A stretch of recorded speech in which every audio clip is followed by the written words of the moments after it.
Nah, dia akan muncul, lihat akar-akarnya ya. Ini akar-akarnya banyak sekali, jadi di bawahnya sana ini masih ada akar lagi. Ini baru usia 3 bulan, dia sedang masa pembesaran, bahkan ini di dalam sana itu ada lagi, lihat, sampai rapat sekali dia. Lihat, begitu banyak cara bagaimana menanam pohon singkong supaya dapat menghasilkan umbi yang lebat maupun menghasilkan hasil yang jauh lebih melimpah. Dari umumnya orang menanam, ditanam, dipangkas, langsung ditancapkan, tanam stek berdiri ya. Juga ada yang melakukan okulasi sambung pucuk menggantinya dengan singkong karet, supaya umbinya itu bisa sepadan sebesar dengan singkong karet. Nah, tapi di sini ada sesuatu yang ingin saya bahas yang tentunya sangat menarik.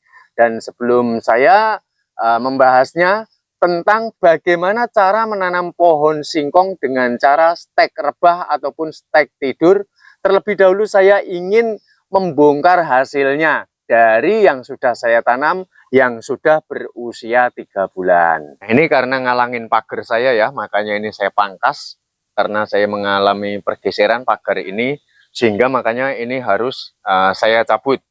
Nah, usia pohon singkong ini baru 3 bulan, ini saya tanam dengan teknik stek tidur ataupun stek rebah seperti ini. Umumnya dia akan muncul batangnya di sebelah kanan dan sebelah kiri seperti ini.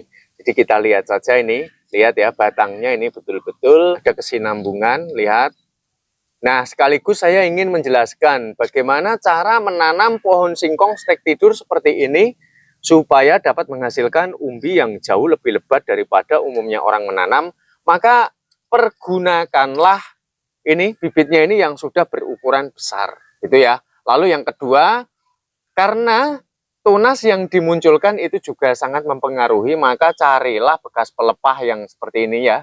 Itu cari yang rapat untuk bibitnya, karena munculnya akar maupun tunas tersebut berawal dari bekas pelepah ini. Nah, ada kalanya memang umumnya itu seperti ini, kanan kiri munculnya, tapi terkadang juga hanya satu pohon. Nah, seperti ini. Ini sebetulnya saya tanpa sengaja ya.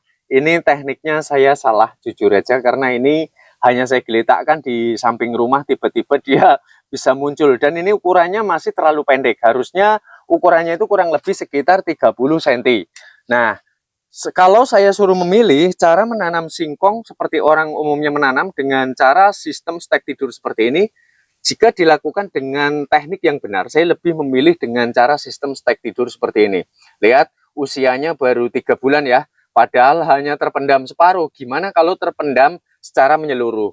Nah, ini saya sambil akan membongkar hasil dari 3 bulan ini. Lalu saya akan menjelaskan. Jadi cara menanamnya itu di awal lakukan separuh ini dulu ya. Jadi sebagian ini kita pendam di dalam tanah dan sebagian kita munculkan di permukaan tanah. Nah, biasanya kalau terjadi kemiringan, dia tidak presisi, maka yang di bagian miring ke bawah itu justru dia akan muncul tunasnya seperti ini ya. Untuk akar maksud saya ya. Nah, dia akan muncul, lihat akar-akarnya ya. Ini akar-akarnya banyak sekali, jadi di bawahnya sana ini masih ada akar lagi. Ini agak dibel, kotor ini alat saya ya. Nah, sekarang kita bongkar yang sebelah sini. Kita lihat yang di sebelah sini, apakah dia ada? No, lihat ya. Bahkan sampai yang di bagian bawah pun ada semuanya. Ini baru usia 3 bulan, dia sedang masa pembesaran. Bahkan ini di dalam sana itu ada lagi. Lihat, sampai rapat sekali dia. Lihat. Ini sampai rapat, nggak kelihatan ya di situ ya. Karena ini kameranya kepentok ya. Nah, sekarang kita lihat yang sebelah sini dulu. Yang sebelah sini. Ini lihat ya, secara menyeluruh, jadi nanti tidak timbul pertanyaan. Kemarin ada soalnya, Bang, tolong dong itu diperlihatkan hasil tanam stek rebah yang kemarin, katanya seperti itu. Nah, ini makanya saya bongkar, padahal baru 3 bulan. Kalau saya suruh memilih, saya jujur lebih baik saya menanam stek rebah seperti ini. Lihat ini, lihat ya, ini semuanya akan update menjadi umbi singkong, padahal ini baru separuh ini ya. Gimana kalau kita timbun secara menyeluruh? Nah, biasanya karena ini terjadi faktor kemiringan, maka yang lebih lebat itu nanti akan bagian sebelah. Jadi kalau dari dua-duanya itu supaya bisa lebat, maka kita harus naruhnya itu betul-betul presisi. Jadi tidak boleh ada yang miring sebelah. Yuk, kalau nggak percaya kita bongkar sebelah sini ya. Karena treatmentnya, kalaupun ada, dia tidak akan mungkin lebat. Ini ada juga ya. Nih, umbinya ada juga ya. Lihat. Ini saya akan membongkar lebih lanjut. Karena ini hanya untuk riset saja, untuk menghilangkan rasa penasaran. Karena kemarin ada yang request saya. Katanya, coba lihat dong dibongkar, katanya seperti itu ya. Akhirnya ini saya bongkar. Nah, ini pun yang ke bawah pun ada, lihat. Ini yang pangkal di bawah ini ya, tuh. Dia ada.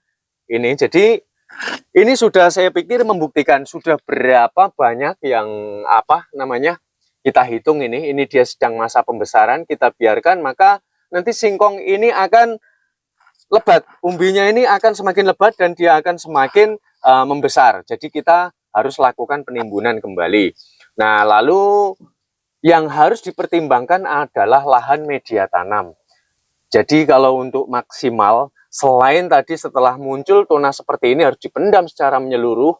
Jadi awal kita menanam itu perlihatkan 50%, ketika sudah tumbuh tunasnya 2 hingga 5 cm, maka lakukan penimbunan secara menyeluruh seperti ini, supaya nanti akar itu akan mudah tumbuh di seluruh bagian. Nah, maka itu harus diperhatikan.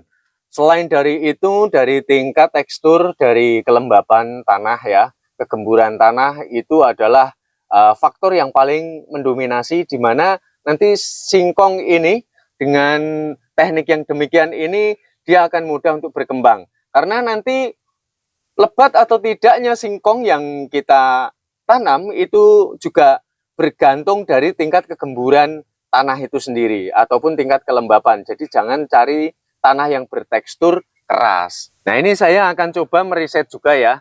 Ini juga sama, terjadi faktor kemiringan ya. Ini kemarin itu karena untuk sandaran pagar. Pagarnya itu sudah saya pindahkan. Jadi kita lihat dulu umbinya itu seperti apa. Ini usianya pun sama 3 bulan ya. Lihat ini merah-merah sudah tampak ya. Ini sudah tampak bahwa umbinya ini sudah mulai bermunculan. Lihat dari akarnya yang dia munculkan, lihat ini ya. Akan update menjadi umbi 3 bulan ini ya. Jadi nanti pemirsa bisa dibandingkan sendiri menanam dengan cara sistem stek tidur ataupun stek berdiri. Itu silahkan. Kira-kira lebih menguntungkan yang mana?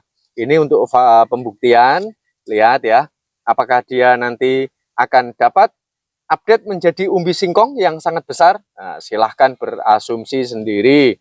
Kalau secara risetnya, saya memang kalau suruh memilih gitu, saya lebih baik menanam stek tidur ataupun stek rebah jika dibanding dengan cara orang umumnya menanam. Lihat ya, singkong juga. Ini belum yang ke arah bawah loh ya. Ini baru arah samping. Lihat lagi ke arah sampingnya, lihat bisa lebih dekat ya kameranya ya.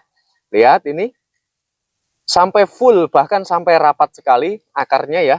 Ini akan update menjadi umbi yang sangat besar nanti. Lihat ini ya, ini sudah sendiri masing-masing, ini pun sendiri. Lihat ini sendiri. Lihat yang ke bawah ini pun sendiri. Lihat ini sendiri, ini sendiri, ini sendiri. Lihat, ini sendiri semuanya ya. Itu lebih banyak. Nah, terus kemudian yang di samping sebelah sini, saya pun akan membongkarnya. Apakah ada umbinya? Lihat, ini pun akan update menjadi umbi. Lihat. Terus kemudian yang sebelah sini, lihat. Ini pun update menjadi umbi. Jadi, kalau kita menanamnya dengan sistem stek tidur, itu umbinya akan jauh lebih melimpah. Jadi kalau ukuran 30 cm kita tanam dengan cara sistem stek berdiri seperti orang umumnya menanam, ya hasilnya maka nanti akan seperti itu aja gitu. Ya seperti kita menanam dahulu kala seperti itu ya. Tapi karena saya sudah tahu, karena ini saya pergunakan untuk pakan ternak, jadi saya menanam dengan cara sistem stek tidur dengan tujuan supaya umbinya itu jauh lebih melimpah.